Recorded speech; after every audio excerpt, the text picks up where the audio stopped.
Hello and welcome to the Pets Weekly podcast. My name is Lindy and I will be your host for every episode as we discuss all things pets. Today I've got a great episode for you guys. We are talking about one of the most popular dog breeds, the Labrador Retriever. We see this beautiful breed in a variety of settings such as TV shows, movies, search and rescue, law enforcement, in service, and so much more.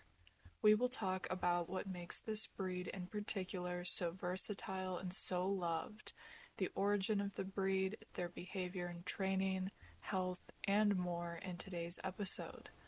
Are you thinking about bringing a lab into your life, or do you already have one? Either way, we will cover a lot of valuable information and learn everything there is to know in our deep dive into the Labrador Retriever.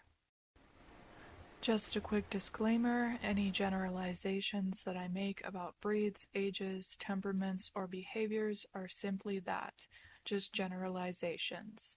These are things that are typically seen. In no way do these generalizations cover every dog and pet parent. Everyone is going to have a different situation, and just like people, dogs are individuals. They all have their own likes, dislikes, fears, personalities, etc. Now let's dive in.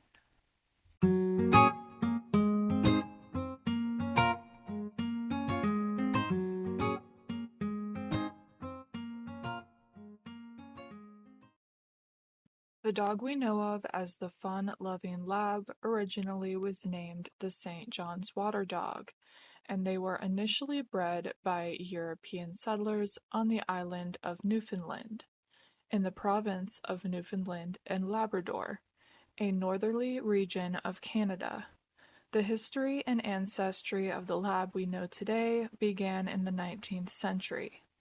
According to the American Kennel Club, the St. John's Water Dog, by the name of Nell, was the first photographed St. John's dog. If you are watching on YouTube, I will insert a picture so that you can see this handsome boy. If you are a listener, the picture is in black and white, and Nell has a dark coat with what appears to be a white muzzle and white tips on his feet. It looks like he's wearing little white boots. He's very cute. Nell was born in 1856, and he was the ancestor of the modern retrievers, including the flat-coated retriever, curly-coated retriever, the Chesapeake Bay retriever, the golden retriever, and the Newfoundland. Historical documentation suggests that the island of Newfoundland saw dogs as human companions and helpers as far back as into the 1500s. At this time, dogs were fantastic hunting and fishing companions, and the people of Newfoundland greatly appreciated all that the dogs had to offer. These athletic and high-energy dogs had short hair, which was preferable to the long-haired breeds for work in the water because the long-haired breeds would become weighed down, and surprisingly they did not fare as well in cold and icy conditions as some of the short-haired breeds. The retriever coat is made to wick away water and protect the dog from cold temperatures more than the average breed of dog. Newfoundland fishermen would use the St. John's Water Dog to help them pull ropes from boat to boat, retrieve fish that had floated free of nets or hooks, and to assist in pulling in nets from the water.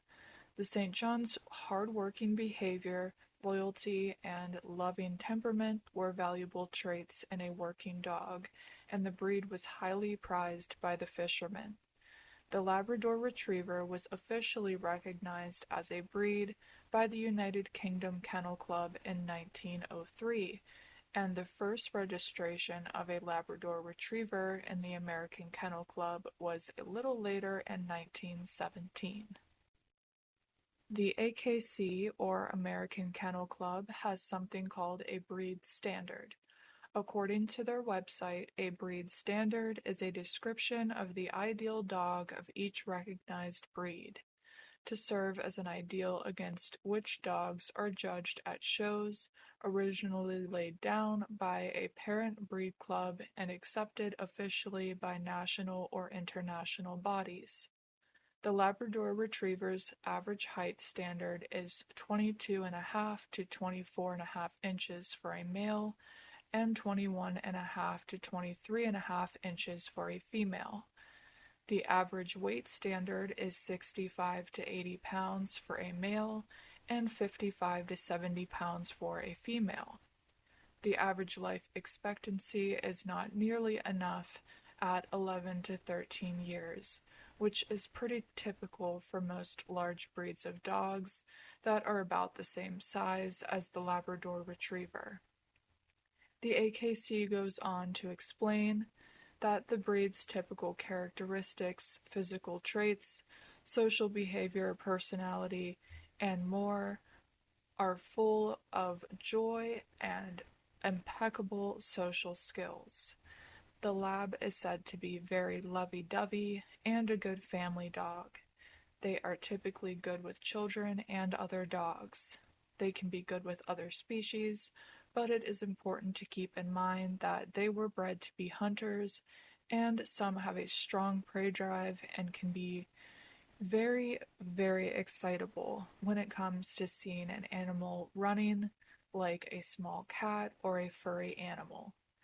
Be sure to use positive reinforcement and patience when introducing a lab to another species.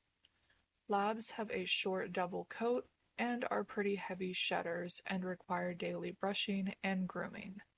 Most are not big droolers, but some may drool, especially when yummy food is placed in front of them. The breed is known to be everyone's best friend, but also to be protective to some extent when it comes to their territory and property. This has a lot to do with the way a dog is brought up and their environment, so this can vary greatly. But generally speaking, Labs are very social and open dogs. They make friends quickly and are known to be social butterflies. They can be pretty pushy for affection, and they will make sure you know that they are there. Labs require a lot of attention, mental stimulation, and physical stimulation, so it is important to keep that in mind when considering a lab as a new family member. Labrador Retrievers were bred to work for long hours on a daily basis, so these dogs require a lot more than the average dog. They will need a substantial amount of exercise every single day, whether you feel like it or not. Rain or shine, and in hot or cold weather, Labs don't take days off. They are extremely playful and highly intelligent. If you do not provide them with a consistent mental and physical outlet, they will find things to occupy their time, and I can assure you that you will not like some of the things that they come up with. Labs are notorious for putting everything in their mouth. Again, that's what they were bred to do initially. So I get a lot of calls from pet parents that have labs that are destroying their house, or they're constantly eating things outside and inside the home. Usually the dog is a puppy or up to the age of about 3 or 4. This is the age range when I get most behavioral calls for help from pet parents, and especially for labs and other working breeds. When a dog that was bred to work is not given a job or consistent mental and physical exercise, you are going to have behavioral issues. This is also the age range when labs and working breeds typically find themselves in animal shelters. It is to no fault of their own, they were just never given what they require to be happy, balanced, and fulfilled.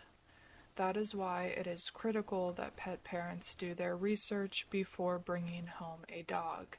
You have to make sure that you are adopting a dog that matches your lifestyle and schedule. Puppies are cute, but they are a tremendous amount of work. And they hit their teen years, and now they are just puppies that are a lot bigger, smarter, stronger, and faster. and you won't see it calm down until around 3 or 4 years old, and that's if you're meeting all of their needs. I can't tell you how many clients I have had over the years that are in their late 60s and 70s, and they get a puppy or an adolescent lab, and they are ripping their hair out a week later.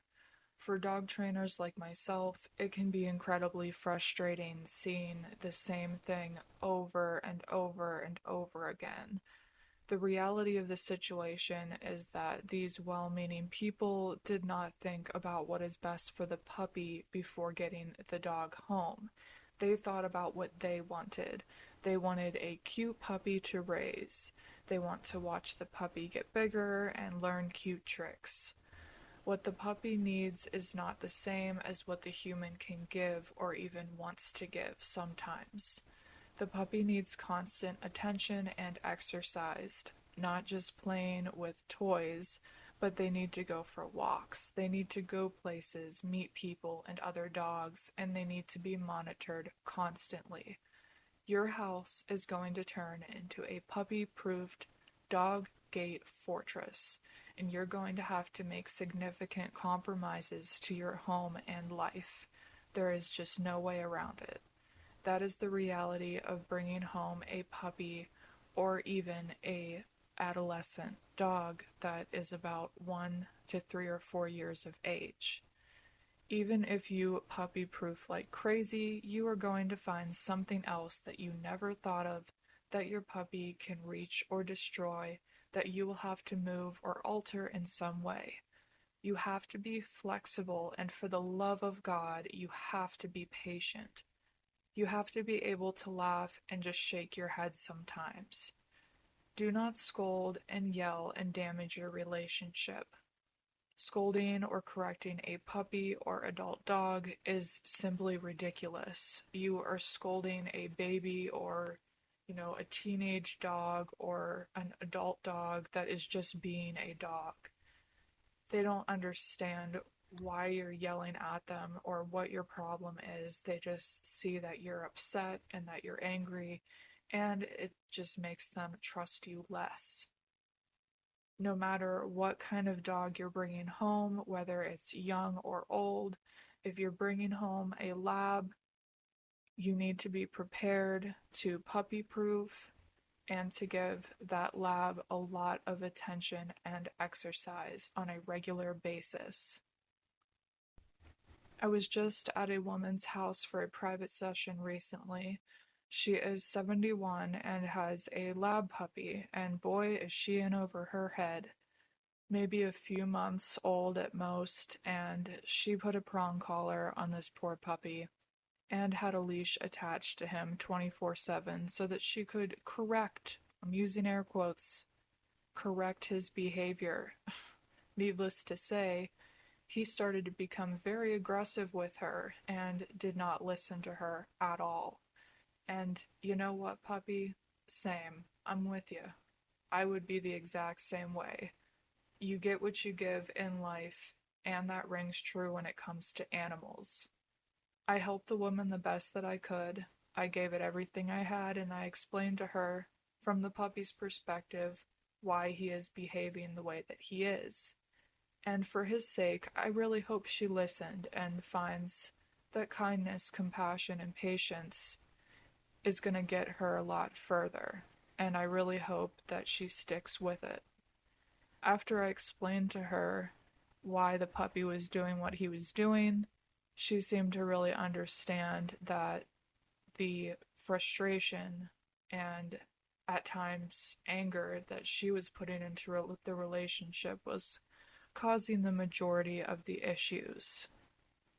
You can get a lot more accomplished sometimes when you just don't say anything and you use your body language, or when you make eye contact, or when you just simply show your dog what to do instead of what they're doing that you don't like.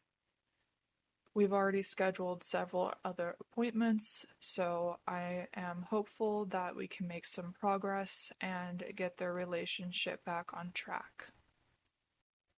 When you do your research before bringing any animal home and you truly and fully understand what you are getting into, that is when you can enjoy puppyhood. You don't have all these rose-colored ideas of what having a puppy will be like or what it was like when you were 15 and your parents took care of the dog and trained the dog and you just played fetch in the backyard every once in a while. We also tend to forget the bad, and it allows us to go out and try again.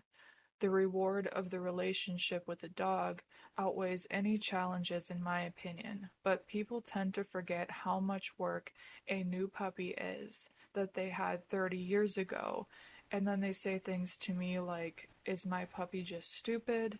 Is there any hope? Why wasn't my last puppy like this? Or if they have an adolescent dog, why wasn't my last dog like this? Or why wasn't my last Labrador Retriever like this? Some people just don't think before they bring home a puppy or adult dog in general, and Labrador Retrievers are unfortunately a very common dog that people bring home and have misconceptions about. Of course, labs are typically very social and very friendly dogs. They're really one of a kind and just absolute joys to have as companions. But they come with a lot of exercise. They come with a lot of mental stimulation and a lot of training. And you absolutely cannot put these things off. You can't get lazy. And you really just have to be honest with yourself about the type of dog that you can actually deal with. And that's how you can figure out what kind of breed or temperament is the best for you. You just have to be honest with yourself. And if you're an active person or an active family that is constantly going out and doing things, running, biking, likes to go camping, go exploring, then you would be a perfect fit for a lab. If you have acreage, if you have a job for them to do, if you take them to agility classes a few times a week and work on training with them in between and taking them for long walks every single day, then you're a good fit for a lab. So it's just a matter of being honest with yourself and your situation and making the best choice for you and your next dog. Some people just don't think before they bring home a puppy or adult dog in general. They just don't, and they are punished for it, and even worse than that, the animal is punished for it. Maybe they grew up with the perfect lab, and I'm using air quotes, by the way. I always hear, my other lab wasn't like this that I had 20 or 30 years ago. My other lab didn't do this or do that. Then I have to respectfully remind the pet parent that this is a different puppy, and this is a different adult dog, and every dog is different, and the behaviors that you're seeing are what puppies do, or they are what teenage or adolescent dogs do, or this is what labs do. They chew things. Puppies and adolescents, they tend to destroy things. They push boundaries. They climb on tables. They make messes. They shred furniture. They forget to take a nap and begin biting you and running around the house like a crazy lunatic. It's a puppy, people. It's a teenager. This is what they do.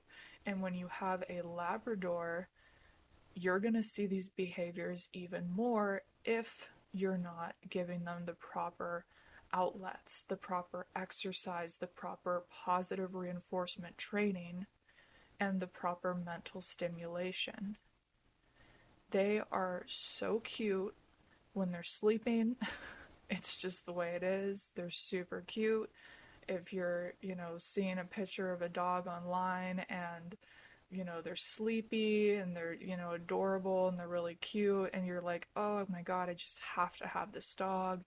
You need to do your research first. You need to kind of pump the brakes. You need to meet with this dog or puppy a number of times, preferably if you can Get a lab from a breed-specific lab rescue. They really know the breed super well, so that can give you a leg up. Um, your general local rescues, they have labs constantly. They have lab mixes, they have purebred labs, so they're very used to handling this breed. So they can tell you for sure if you're making a good choice, if this is a good fit for you and your family. And that's, typically most rescues and shelters, they're going to try to educate the public. They're going to try to put dogs in proper homes, but at the end of the day, it is your responsibility to do the research.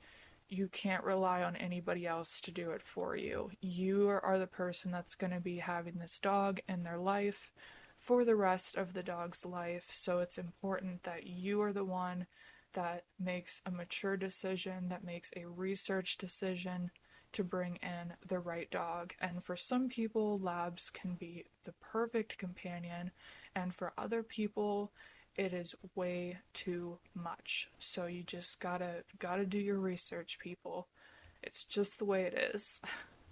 And there's rarely an in between when dogs are very young. They're either tearing through the house like a bull in a china shop, or they are passed out on the floor with a toy in their mouth from running through the house like a bull in a china shop. So if a lab is a dog that you would like, but you're not too crazy about all the puppy energy or the adolescent energy, maybe look for a lab that is over 4 years old or over 5 or 6 years old. That might be a better energy level for you, but even then, you still have to make sure you pick the right dog with the right temperament, because I have personally seen dogs that they're actually seniors and they have the energy of a 1 or 2 year old dog. So again, they're all different. You can't really compare dogs by a dog that you've had in the past or your neighbor's dog. Even if they're the same breed, even if they're all labs, they're all going to be completely different. So it's important to keep that in mind. When you buy or adopt a lab puppy or any other breed that was bred to work, or if you're bringing an adult lab into your home, you are bringing those genetics into your home regardless of your intentions or vision for how you want things to be. You can't fight genetics and you can't fight nature. You have to give the animal what they need, or they will do what they need to do to release that energy that will turn into frustration and anxiety. When you bring home any animal, make sure that you are a good fit for the species, breed, age, and temperament of that animal. That is your responsibility. That precious creature is depending on you and only you. It is critical you do your research and make the right choice for everyone's sake, especially the animal. Now that we have covered some behavior and training topics, let's talk about the health of the Labrador Retriever. There are a variety of health issues that labs and other large breed dogs are prone to, so we are going to discuss those now. According to Dr. Marcel Lanstoy, DVM, from vetpetguide.com, as your dog grows bigger, his hip bone may grow faster than his thigh bone, resulting in loose hip joints. This looseness not only disrupts your puppy's movement, but also irritates the bones, making them more prone to progressive wear. This condition is known as hip dysplasia. In essence, hip dysplasia is a genetic disease. The American Kennel Club says that Labrador Retrievers are born with genes that can derail the growth rate. But genetics isn't the only risk factor here. Anything that puts excessive stress on your dog's joints can make them more likely to develop hip dysplasia. Beware of things like obesity and too much excessive exercise. In severe cases, your dog may start having pain, and abnormal gait at 4 months of age. On the other hand, mild cases may not reveal any symptoms until after the dog matures. In either case, the following symptoms may suggest that your dog has hip dysplasia: decreased activity, restricted range of motion, difficulty jumping, running, or climbing stairs, lameness in the affected joints, bunny hopping gait, joint grating, pain, and joint stiffness. Keep in mind that hip dysplasia worsens with time. Consult your vet as soon as you can so that you can discuss with your vet how you can go about giving your dog some relief. Vets usually discover hip dysplasia in routine checkups. They'll move your dog's leg in a certain way to look for looseness or grating. If anything seems off during the physical exam, your vet will request x-rays and blood tests to confirm the diagnosis. When it comes to treatment, your vet will prescribe anti-inflammatory drugs and joint supplements to prevent the irritation from damaging your dog's bones. In addition to medications, your vet will suggest lifestyle modifications to reduce joint stress, such as weight reduction and physical therapy. If your dog's case remains bad despite all efforts, surgery may be the only solution. A veterinary surgeon may reshape your dog's bones to make them fit better. Still, extreme cases will require complete joint replacement. It's important to talk to your vet whenever you see any signs of changes in comfort with your dog's joints, especially when they're a larger breed dog. Another health issue that is common in labs and in large breeds is bloat. Labrador Retrievers seem to have one of the most intense appetites of all breeds, which is why they usually fork down their food once you fill up their bowls. But if you serve one large meal instead of 2 or 3 smaller ones, you might be exposing your pet to a severe condition known as bloat. Bloat happens when your dog's stomach fills up with too much food and gas. As it enlarges, it puts pressure on the surrounding blood vessels, increasing the risk of collapse and organ failure.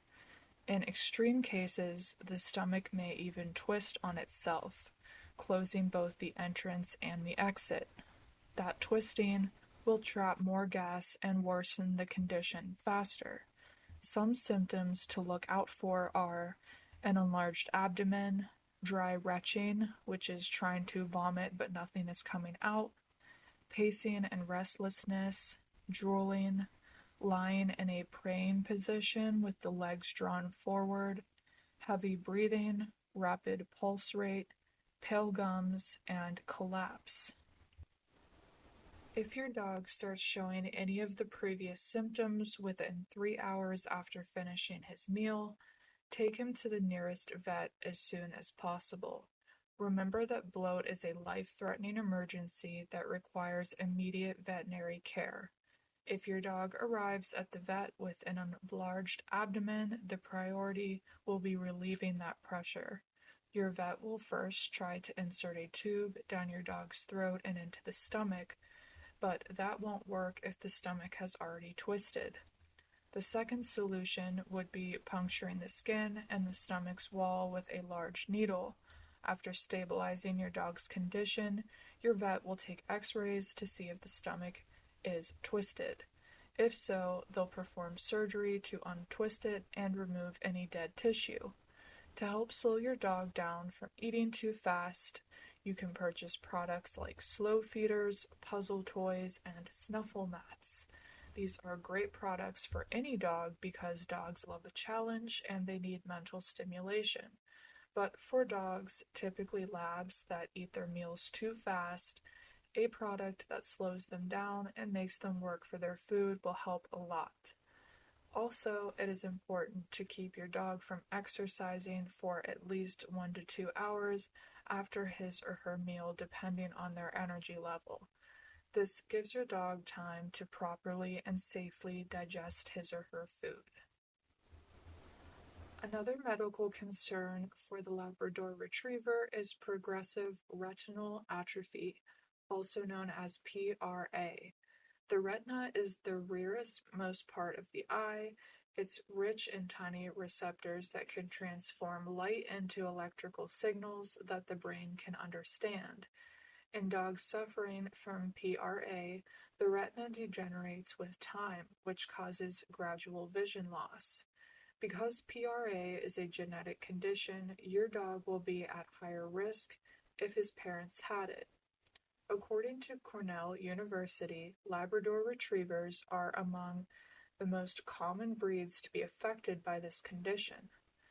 The following symptoms may appear between 3 and 9 years of age: rapid loss of night vision, followed by loss of daytime vision, cloudy eyes, reluctance to go downstairs, repetitive bumping into walls, dilated pupils, and cataracts forming. First, your vet will use a flashlight to evaluate your dog's reflexes. If they're too sluggish, that might be indicative of PRA. To reach a definite diagnosis, you'll need to consult a veterinary ophthalmologist, also known as a veterinary eye doctor, who can examine the retina with an ophthalmoscope. There's a more advanced test known as an ERG, which measures the retina's electrical signals. It's the most accurate test, but it may not be available in smaller cities. Unfortunately, as of right now, PRA is untreatable, and most cases progress into total blindness with age. Hopefully, in a few years or down the road, we will get some sort of help with these specific conditions regarding the eyes to keep dogs from going completely blind. It's incredible how technology has progressed in so many other ways. So I would love to see some changes in the way that veterinary ophthalmology can help save dogs' vision. It's also important to note that a lot of dogs, if they're just dealing with blindness, even if they've had vision their whole life, they can really adapt very quickly to losing vision. And it also is the same for hearing as well. Dogs are resilient and they are very brave and courageous, and they overcome obstacles way faster than people do.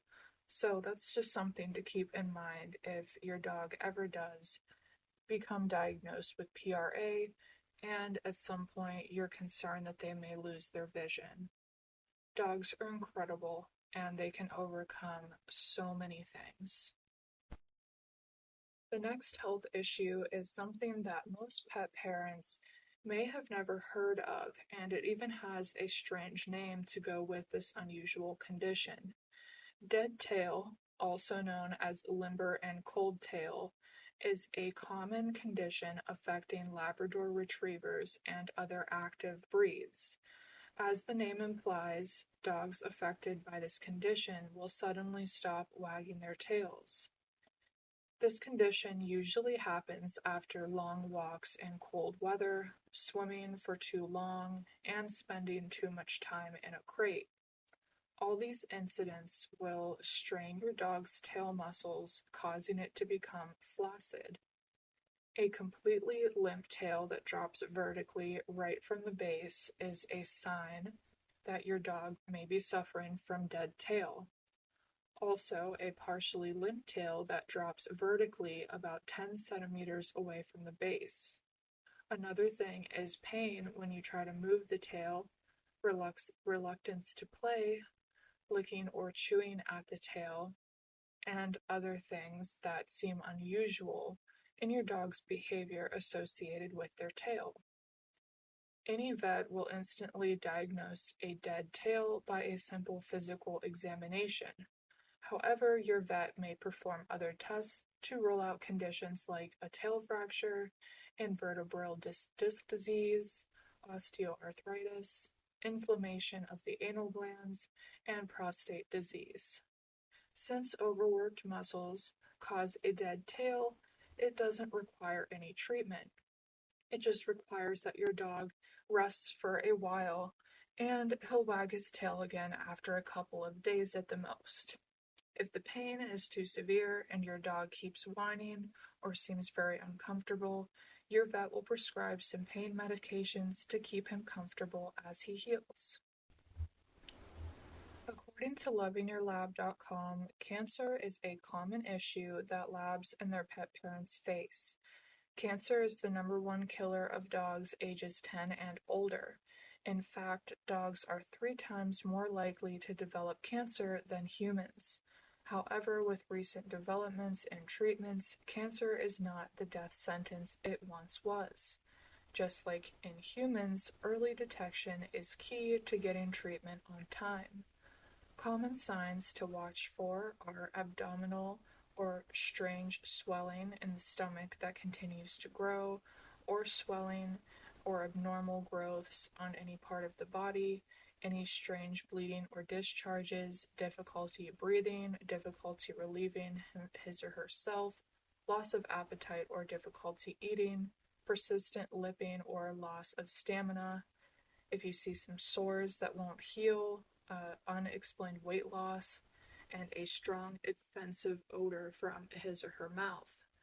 If you notice any of these signs or anything abnormal, it's important that you get your dog checked immediately. The sooner cancer is detected, the sooner it can be treated. Some treatments that are available are surgery, chemotherapy, and radiation. Heart disease is another common health concern for labs in particular. Heart disease is quite common in dogs, especially in older ones. Even healthy dogs can develop the condition, but it is still a good practice to keep your lab up to date on vaccines. Make sure he eats healthy food, drinks lots of water, and gets plenty of exercise. Some symptoms that may indicate heart disease in your Labrador are fatigue, coughing, loss of weight, abdomen swelling, trouble breathing, and weight loss. If your dog exhibits any of these symptoms, take him to the vet immediately. The most common heart disease in labs is tricuspid valve dysplasia, also known as TVD. This is a congenital condition and usually affects males. This is present at birth, and it is a defect in the valve located on the right side of the heart. The first indications of this disorder are a heart murmur and signs of congestive heart failure. There is currently no cure for this, but your vet may prescribe diuretics to help relieve fluid retention. He may also recommend that you restrict your lab's exercise so that he doesn't put unneeded stress on his heart. Labradors with the mild form of TVD can often lead a full and normal life. Labs with the severe form will often develop congestive heart failure. However, with recent advances in medicine and treatments, they may still have a good quality of life for several months or even years.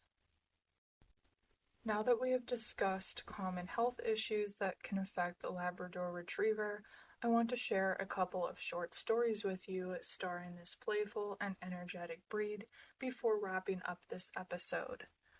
On September 11th, 2001, Michael Hingson, along with his guide dog for the blind, Roselle, was working as usual on the 78th floor in Tower 1 of the World Trade Center in New York in the United States. When the plane struck, Roselle guided him through the building, down the stairwell, 1,463 steps to safety. The yellow Labrador Retriever led Hingson through the choking smoke and chaos and away from the building just before it collapsed. This is just one of the many ways that labs are used to help others. They have incredible work ethic, they are determined, strong, athletic, and loyal. Whether they are assisting law enforcement, assisting humans with special needs, hunting, or tracking, the Labrador Retriever has so much to offer the right individual or family. People magazine, also known as People.com, wrote an amazing story featuring an empathetic lab that saved kittens instead of a human. If you're watching on YouTube, get ready for some super cute pictures of these little kittens with their lab friend. It is ridiculously adorable. And if you are a listener, Birdie is a black lab or dark gray, and in the pictures you can see him with all of the kittens. Some of the kittens are brown, white, and black with tabby-like coats. One little baby is a tuxedo kitty with a black and white coat, and the other two cuties appear to be all black in the pictures.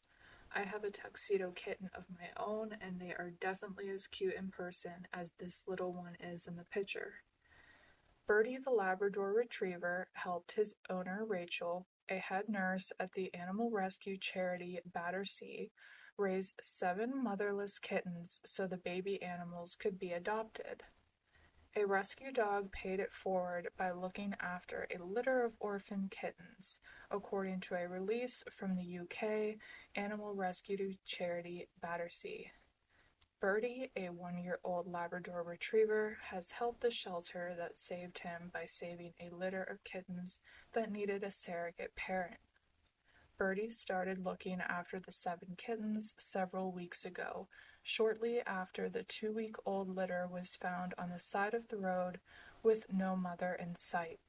The kittens were rushed to Battersea for an emergency veterinary exam, where vets determined the tiny felines were hungry but in overall good health.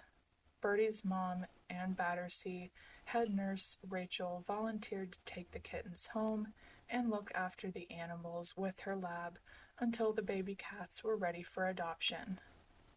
These kittens have certainly been a handful from the early days when they needed bottle feeding around the clock to when they discovered the joys of climbing. Not only has Birdie helped the kittens become confident, sociable little cats, he's also kept me entertained, Rachel said in a statement about the care the kittens required. As a former Battersea resident himself, there's something particularly touching about seeing a rescue pet now helping to rescue other animals in need. I'm incredibly proud of Birdie for the way he has cared for the kittens over the last few weeks. At less than 2 years old, he's barely an adult himself, but you wouldn't think it when you see how incredibly patient and nurturing he has been, she added. Rachel and Birdie cared for the kittens until they could eat and use the litter box without assistance. Once the kittens were a bit more independent, the baby animals moved back to Battersea Shelter, and then they were found loving homes. Hand-rearing kittens is such a wonderfully rewarding experience. You get to help them grow from these tiny defenseless babies into unique characters ready for a loving home. I was sad to see them go, but I can take comfort in knowing that Birdie and I helped give them the best start in life. I suspect Birdie may also have been enjoying the peace and quiet once his young little friends had gone. He'd certainly earned it, Rachel said of the future. I hope you enjoyed this deep dive into the Labrador Retriever. If you are thinking about bringing a lab into your life or a lab mix, please, please, please consider adoption. There are hundreds of Labrador Retriever breed-specific rescues in the United States, with so many special labs of all ages waiting for a forever home. Due to the experience and knowledge that is required to be a pet parent to a lab, you can easily find one in a local shelter or rescue near you. I've noticed that I do have some listeners, in particular from other countries. I'm not sure what the accessibility is to this breed over there, but you can always contact your local rescues and tell them that you are looking for a particular breed, and they can put you on a waiting list to give you a call to let you know if that breed comes in. This is also true for the United States as well. Please consider adopting or fostering a lab and help ease the pet overpopulation crisis and reduce euthanasia rates. In the United States, in particular, euthanasia rates are incredibly high, so I always try to tell people that it is best to rescue. Be part of the solution and not the problem. If you are a viewer who enjoyed this episode, please like, share, and subscribe on YouTube. If you are a listener, please consider following the podcast wherever you listen to podcasts for new episodes every week where I bring you all things pets. These are free and easy ways to support the show. It means a lot to me, and it helps to allow me to continue to push out new content and thoroughly research every single episode. We now have Pets Weekly merch, and you can find the link in the description of this episode. I worked very hard on the designs. 2 of them are of my own personal animals, and I would love for you to take a look at them and see their sweet little faces. You can find the YouTube video link for this episode in the description if you are listening, along with all of the references I used throughout my research.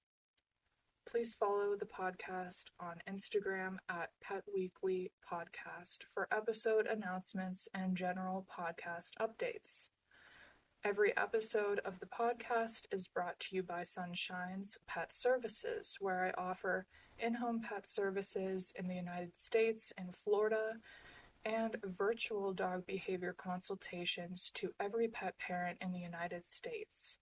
For more information about my services and about me, please visit sunshinespetservices.com. Until we meet again, I challenge you to wake up in the morning and ask yourself how you can make your pet's life better every day. Thank you so much for joining me, and I will see you soon.